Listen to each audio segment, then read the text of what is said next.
मौनी अमावस्या की प्रचलित कथा। प्रिय दोस्तों, नमस्कार। कुंजपुरी नामक नगर में देवस्वामी नामक एक ब्राह्मण रहता था। उसकी पत्नी का नाम धनवती और पुत्री का नाम गुणवती था। उसके 7 पुत्र थे। देवस्वामी ने 7 पुत्रों का विवाह करने के पश्चात अपनी पुत्री के विवाह के लिए योग्य वर की तलाश हेतु अपने बड़े बेटे को शहर भेज दिया। इसी दौरान देवस्वामी ने अपनी पुत्री गुणवती की कुंडली एक ज्योतिषी को दिखाई। ज्योतिषी ने गुणवती की कुंडली देखकर कहा कि सप्तपदी होते होते ही यह कन्या विधवा हो जाएगी। यह बात सुनकर देवस्वामी अत्यंत दुखी हुए और ज्योतिषी से इस योग के निवारण का उपाय पूछने लगे। ज्योतिषी ने उपाय बताया कि इस योग का निवारण सिंहल द्वीपवासिनी सोमा नामक धोबिन को घर बुलाकर उसकी पूजा करने से ही संभव होगा। यह सुनकर देवस्वामी ने अपने सबसे छोटे बेटे के साथ अपनी पुत्री को सोमा धोबिन को घर लाने के उद्देश्य से सिंहल द्वीप जाने के लिए रवाना किया। वे दोनों समुद्र के तट पर पहुंचकर समुद्र पार करने का उपाय सोचने लगे, लेकिन उन्हें कोई उपाय नहीं सूझ रहा था। थक हार कर दोनों भाई बहन भूखे प्यासे एक वट वृक्ष की छाया में उदास होकर बैठ गए। उस वृक्ष के तने की एक खो में गिद्ध के बच्चे रहते थे। वे दिन भर इन दोनों को परेशान होते हुए देख रहे थे। शाम को बच्चों की माँ उनके लिए कुछ भोजन लेकर आई और उन्हें खिलाने लगी, लेकिन गिद्ध के बच्चों ने कुछ नहीं खाया और अपनी माँ से कहा, माँ, इस वृक्ष के नीचे आज सुबह से ही 2 भूखे प्यासे प्राणी बैठे हैं। जब तक वे नहीं खाएंगे हम लोग भी नहीं खाएंगे। बच्चों की यह बात सुनकर उनकी माँ गिद्दनी को दया आ गई। उसने दोनों भाई बहन को देखा और उनके पास जाकर कहा, आपकी इच्छा मैंने जान ली है। आप लोग भोजन करें। कल प्रातः मैं आप लोगों को समुद्र पार सोमा के घर पहुंचा दूं। गिद्दनी की बात सुनकर उन दोनों भाई बहन की चिंता कम हुई। दोनों को अत्यंत प्रसन्नता हुई। उन्होंने गिद्दनी को प्रणाम कर भोजन किया। प्रातः होते होते गिद्दनी ने उन्हें सोमा के घर पहुंचा दिया।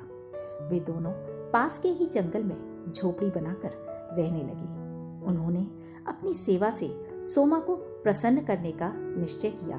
वे प्रतिदिन सुबह अंधेरे में उठकर सोमा का घर झाड़कर लीप पोत दिया करते थे। सोमा को हर रोज इतने तरीके से अपना घर लिपा पुता एवं साफ सुथरा देखकर आश्चर्य होता था। उसने अपनी बहुओं से इस बारे में पूछा तो उसकी बहुओं ने बताया कि हम लोगों के अलावा और कौन यह काम करने हमारे घर में आएगा। परंतु सोमा को बहुओं की इस बात पर विश्वास नहीं हुआ और उसने एक दिन सारी रात जागकर घर की सफाई का सारा रहस्य जान लिया।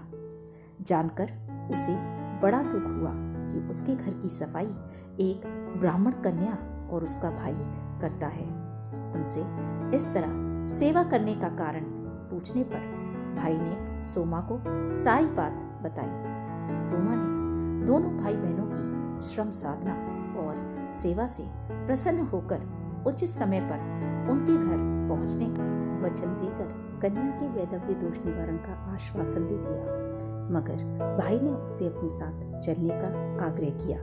सोमा उनके आग्रह पर दोनों के साथ घर जाने को तैयार हो गई।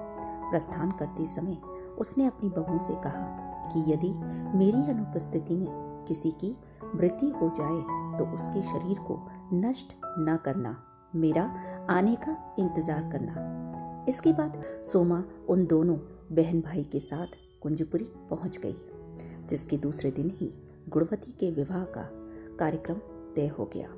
विवाह संपन्न हुआ और सप्तपदी होते होते उसके पति की मृत्यु हो गई। सोमा ने अपने संचित पुण्य का फल गुणवती को दान कर उसके पति को जीवित कर दिया और उन्हें आशीर्वाद देकर वह सिंहल द्वीप के लिए रवाना हो गई। संचित पुण्य क्षीण होने से सोमा के पुत्र, दामाद और पति की घर में मृत्यु हो गई। यह जानकर नया पुण्य संचित करने के उद्देश्य से वह रास्ते में एक जगह रुकी। नदी के किनारे पर स्थित एक पीपल के वृक्ष की छाया में भगवान विष्णु का पूजन किया और पीपल के वृक्ष की 108 परिक्रमाएं की। इतना करना था कि सोमा के पुत्र, दामाद और पति जीवित हो गए और उसका घर धन्य धान्य से भर गया। जिस प्रकार निष्काम भाव से सेवा करने का उत्तम फल सोमा को प्राप्त हुआ, उसी प्रकार इस कथा को सुनने वाली एवं व्रत का पालन करने वाले को फल की प्राप्ति अवश्य होती है। प्रिय दोस्तों, यह कहानी आपको कैसी लगी कमेंट करके ज़रूर बताइएगा और वीडियो को लाइक, शेयर और चैनल को सब्सक्राइब करना न भूलें। धन्यवाद।